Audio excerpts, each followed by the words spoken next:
Сәлем достар, бүгін біз сіздермен бірге сазан балығын дайындаймыз, духовкада пісіреміз және де каналымның дамуына өз үлестеріңізді қосып, лайк басып, пікір қалдыруды ұмытпаңыздар.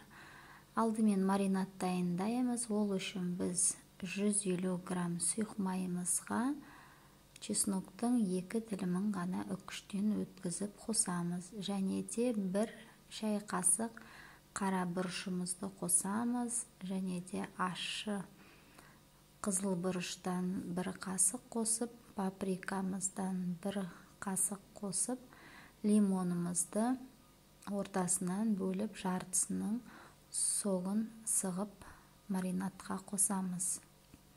Және де 2 қасық тұзымызды қосып, арнайы балыққа арналған приправадан 2 қасығын қосып, жақсылап тұрып, араластырып аламыз.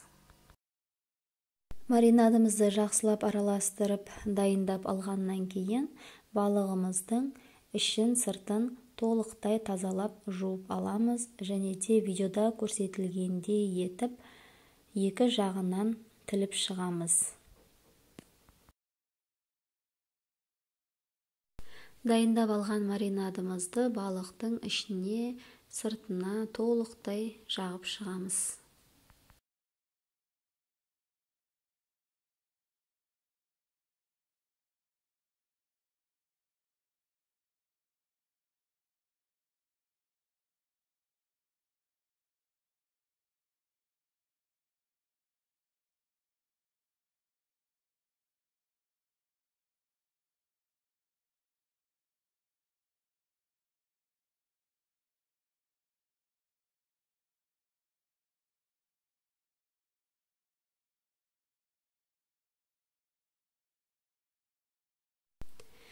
Қалған жарты лимонымызды турап кесіп аламыз және де балыққа видеода көрсетілгенде етіп араларына салып шығамыз. Қалған лимондарымызды балықтың ішіне салып жіберсеңіздер де болады.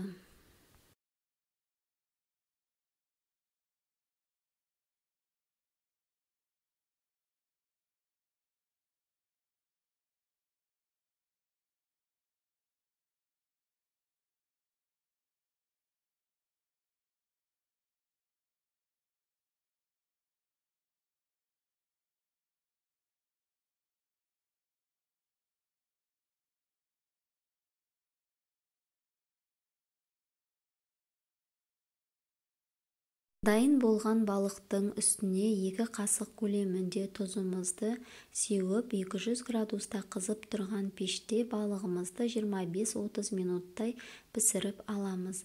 Балық өте дәмді болып шығады. Жасап көруге кеңес беремін.